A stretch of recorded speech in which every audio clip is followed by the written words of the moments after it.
Assalamualaikum warahmatullahi wabarakatuh. Hari ini kami akan mempresentasikan hasil dari kerja kelompok kami dengan tema tanggung jawab dan tujuan audit dengan saya Rika Rahmalia sebagai moderator dan penyaji pertama, Dia Retno Febriantini sebagai penyaji kedua, Putri Nur Fadila sebagai penyaji ketiga, Renata Brilian Fernanda Sugiarto sebagai penyaji keempat, Muhammad Hafiz Maulana sebagai penyaji kelima, Ahmad Fikri Ramadan sebagai penyaji keenam, Hendro Susanto sebagai penyaji ketujuh, dan Lutfia Sonya Labibah sebagai penyaji kedelapan. Baiklah, yang pertama, tujuan pelaksanaan audit atas laporan keuangan.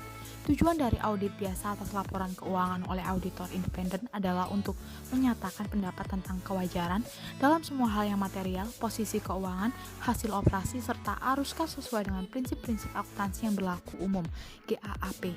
Auditor mengumpulkan bukti untuk membuat kesimpulan tentang apakah laporan keuangan telah disajikan secara wajar dan untuk menentukan keefektifan pengendalian internal. Sesudah itu baru menerbitkan laporan audit yang tepat. Langkah-langkah untuk mengembangkan tujuan audit. Yang pertama, memahami tujuan dan tanggung jawab audit.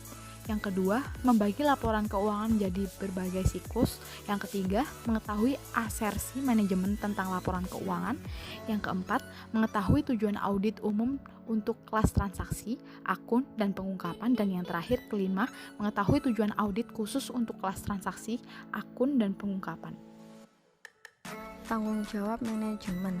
Tanggung jawab untuk mengadopsi kebijakan akuntansi yang baik, menyelenggarakan pengendalian internal yang memadai, dan menyajikan laporan keuangan yang wajar berada di pundak manajemen, bukan di pundak auditor.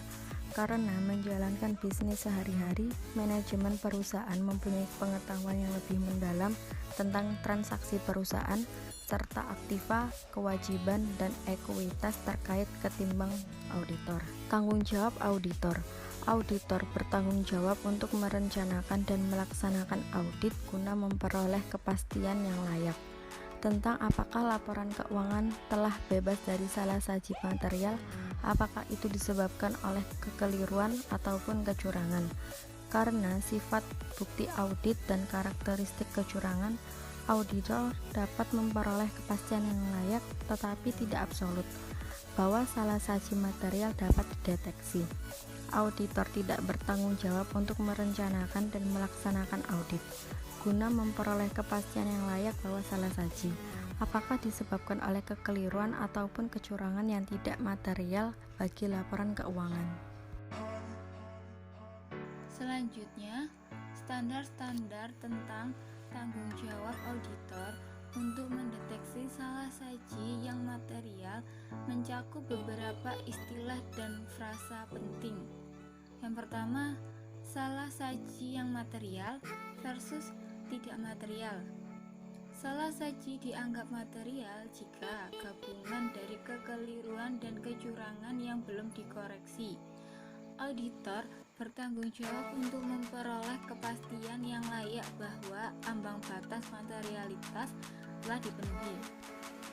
Namun, auditor bertanggung jawab untuk memperoleh kepastian yang layak bahwa ambang batas materialitas telah dipenuhi. Kedua, kepastian yang layak SAS 104 menyatakan bahwa kepastian yang layak adalah tingkat kepastian yang tinggi, tetapi tidak absolut, bahwa laporan keuangan telah bebas dari salah saji yang material. Hal ini mengindikasikan bahwa auditor bukankah pemberi garansi atas kebenaran laporan keuangan. Pembelaan terbaik yang dapat dilakukan auditor apabila salah saji yang material tidak terungkap adalah melaksanakan audit sesuai dengan standar auditing. Ketiga, kekeliruan versus kecurigaan.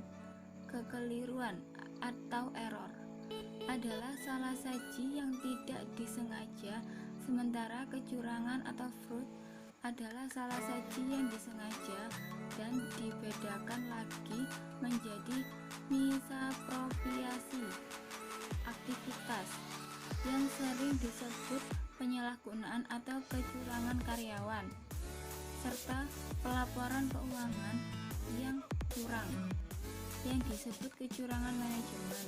Keempat yaitu skeptisme profesional adalah sikap yang penuh dengan keingintahuan serta penilaian kritis atas bukti audit.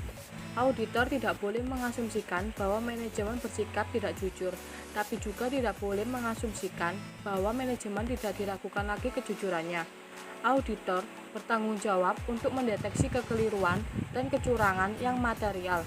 Yang kelima, kecurangan berasal dari pelaporan keuangan yang versus misapropriasi aktiva. Laporan keuangan yang curang dan merugikan karena menyediakan informasi laporan keuangan yang tidak benar untuk membuat keputusan.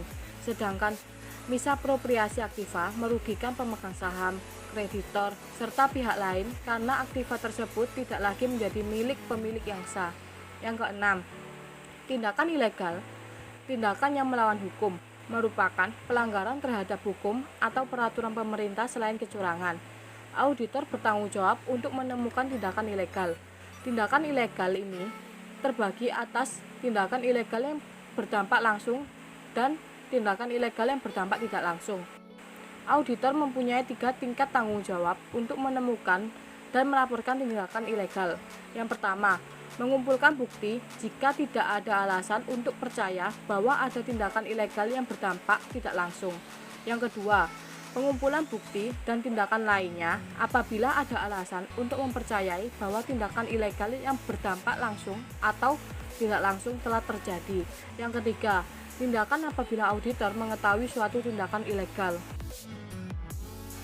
Selanjutnya yaitu siklus laporan keuangan. Audit dilaksanakan dengan membagi laporan keuangan menjadi segmen-segmen atau komponen yang lebih kecil. Pendekatan siklus atau cycle approach merupakan cara umum untuk membagi audit, yaitu dengan tetap mempertahankan hubungan antara jenis atau kelas transaksi dan saldo akun dalam segmen yang sama. Logika dari penggunaan siklus ini adalah bahwa hal itu terkait dengan cara transaksi dicatat dalam jurnal dan ditisarkan dalam buku besar serta laporan keuangan. Gambar ini menyajikan arus tersebut. Perhatikan gambar di atas. Siklus-siklus itu tidak mempunyai titik awal atau akhir kecuali pada posisi awal dan akhir perusahaan. Sebuah perusahaan dimulai dengan memperoleh modal, umumnya berbentuk kas. Dalam perusahaan manufaktur, kas digunakan untuk membeli bahan baku, aktiva tetap, dan barang jasa untuk membuat persediaan atau siklus akuisisi dan pembayaran. Kas juga digunakan untuk memperoleh tenaga kerja atau siklus penggajian dan personalia. Hasil gabungan dari kedua siklus ini adalah persediaan atau siklus persediaan dan pergudangan. Berikutnya, persediaan dijual dan menghasilkan penagihan serta perolehan kas atau siklus penjualan dan penagihan. Kas yang dihasilkan lalu digunakan untuk membayar dividen dan bunga atau membiayai perluasan modal serta memulai kembali siklus-siklus tersebut. Selanjutnya saya akan membahas tentang menentukan tujuan audit. Ada 3 tujuan audit. 1. Tujuan audit yang berkaitan dengan transaksi. Tujuan audit yang berkaitan dengan transaksi mengikuti dan berhubungan erat dengan asersi manajemen. Hal ini tidak mengejutkan karena tanggung jawab utama auditor adalah menentukan apakah asersi manajemen tentang laporan keuangan dapat dibenarkan. Tujuan audit umum yang berkaitan dengan transaksi. Keterjadian transaksi yang dicatat memang ada. Keakuratan transaksi yang dicatat dinyatakan pada jumlah yang benar. Posting dan pengikhtisaran transaksi yang dicatat dimaksudkan dalam file induk dan diikhtisarkan dengan benar. Klasifikasi transaksi yang dicatat dalam jurnal klien telah diklasifikasikan secara tepat. Penetapan waktu transaksi dicatat pada tanggal yang benar. 2. Tujuan audit yang berkaitan dengan saldo. Ada 2 perbedaan antara tujuan audit yang berkaitan dengan saldo dengan tujuan audit yang berkaitan dengan transaksi. Pertama, tujuan audit yang berkaitan dengan saldo akun seperti piutang usaha persediaan bukan khas transaksi seperti transaksi penjualan dan pembelian persediaan. Kedua, ada tujuan audit yang berkaitan dengan saldo dibandingkan dengan 6 tujuan audit yang berkaitan dengan transaksi. Tujuan audit umum yang berkaitan dengan saldo. Eksistensi atau jumlah yang tertentu memang ada. Kelengkapan jumlah yang telah dicantumkan. Keakuratan atau jumlah yang tercantum telah dinyatakan dengan benar. Klasifikasi atau jumlah yang tercantum dalam daftar telah diklasifikasikan dengan tepat. Cut off atau transaksi yang mendekatkan tanggal neraca telah dicatat pada periode yang tepat. Hubungan yang rinci atau rincian saldo akun sesuai dengan jumlah pada file induk yang berkaitan sesuai dengan total saldo akun dan sesuai dengan total buku besar. nilai yang tepat direalisasikan atau aktiva yang telah dicantumkan dalam jumlah yang diestimasi akan direalisasikan. Hak dan kewajiban. 3. Tujuan audit yang berkaitan dengan penyajian dan pengungkapan biasanya identik dengan asersi manajemen untuk penyajian dan pengungkapan. Biasanya identik dengan asersi manajemen untuk penyajian dan pengungkapan. Konsep yang sama diterapkan pada tujuan audit yang berkaitan dengan saldo. Juga berlaku untuk tujuan audit yang berkaitan dengan penyajian dan pengungkapan. Asersi manajemen. Asersi manajemen atau manajemen assertion adalah representasi pernyataan yang tersirat atau diekspresikan oleh manajemen tentang kelas transaksi dan akun serta pengungkapkan yang terkait dalam laporan keuangan. Asersi manajemen berkaitan langsung dengan prinsip-prinsip akuntansi yang berlaku umum, GAAP atau PSAK. Karena asersi ini merupakan bagian dari kriteria yang digunakan manajemen untuk mencatat dan mengungkapkan informasi akuntansi dalam laporan keuangan.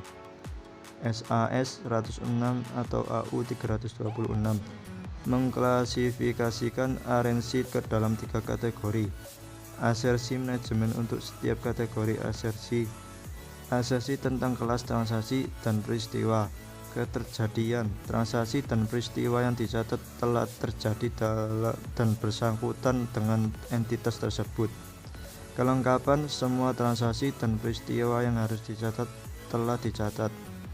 Keakuratan jumlah dan data lain yang bersangkutan dengan transaksi dan peristiwa yang dicatat telah dicatat dengan benar. Klasifikasi transaksi dan peristiwa telah dicatat dalam akun yang tepat. Contoh transaksi dan peristiwa telah dicatat dalam periode akuntansi yang benar. Asersi tentang saldo akun, eksistensi aktiva, kewajiban dan ekuitas yang ada. Kelengkapan semua aktiva, kewajiban dan kepentingan ekuitas yang harus dicatat sudah dicatat. Penilaian dan alokasi aktiva, kewajiban dan kepentingan ekuitas dimasukkan dalam laporan keuangan pada jumlah yang tepat dan setiap hasil penyesuaian penilaian dicatat dengan tepat. Hak dan kewajiban. Entitas itu memegang hak atau kendali atas aktiva dan kewajiban merupakan kewajiban entitas itu. Aserasi tentang penyajian dan pengungkapan. Keterjadian dan hak serta kewajiban peristiwa dan transaksi yang diungkapkan telah terjadi dan bersangkutan dengan entitas itu. Kelengkapan semua pengungkapkan yang harus dimasukkan dalam laporan keuangan telah dicantumkan. Keakuratan dan penilaian informasi keuangan dan yang lain telah diungkapkan secara tepat dan pada jumlah yang tepat. Klasifikasi dan dapat dipahami. Informasi keuangan dan yang lain telah disajikan dan diuraikan secara tepat serta pengungkapkan telah dinyatakan dengan jelas. Selanjutnya, bagaimana tujuan audit dipenuhi? Auditor harus memperoleh bukti audit yang mencukupi guna mendukung semua asersi manajemen dalam laporan keuangan. Hal ini dilakukan dengan mengumpulkan bukti untuk mendukung beberapa kombinasi yang tepat dari tujuan audit yang berkaitan dengan transaksi dan tujuan audit yang berkaitan dengan saldo. Ada 4 fase laporan keuangan. Yang pertama, merencanakan dan merancang pendekatan audit. Auditor menggunakan pemahamannya atas industri, klien, dan strategi bisnisnya, serta keefektifan pengendalian internalnya untuk menilai risiko salah satu dalam laporan keuangan. Penilaian ini kemudian akan mempengaruhi rencana dan sifat audit. Penerapan waktu dan rentang prosedur audit. Yang kedua, melaksanakan pengujian pengendalian dan pengujian substansif atas transaksi. Ada 2, yang pertama pengujian pengendalian adalah pengujian keefektifan pengendalian internal sebelum ditetapkan untuk mengurangi risiko pengendalian yang direncanakan. Yang kedua, pengujian substansif adalah verifikasi jumlah moneter transaksi yang dicatat oleh klien. Yang ketiga, melaksanakan prosedur analitis dan pengujian rincian saldo. Ada dua. Yang pertama, prosedur analitis menggunakan perbandingan dan hubungan untuk menilai apakah saldo akun atau data lainnya telah masuk akal. Yang kedua, pengujian atas rincian saldo merupakan prosedur spesifik yang ditunjukkan untuk menguji salah satu moneter pada saldo akun saldo dalam laporan keuangan. Yang keempat, menyelesaikan audit dan menerbitkan laporan audit. Auditor harus menggabungkan informasi yang diperoleh guna mencapai kesimpulan menyeluruh tentang apakah laporan keuangan telah disajikan secara wajar. Proses subjektif ini sangat mengandalkan pada pertimbangan profesional auditor. Apabila audit telah selesai dilakukan, akuntan publik harus menerbitkan laporan audit untuk melengkapi laporan keuangan yang dipublikasikan oleh klien. Sekian presentasi dari kami. Wassalamualaikum warahmatullahi wabarakatuh.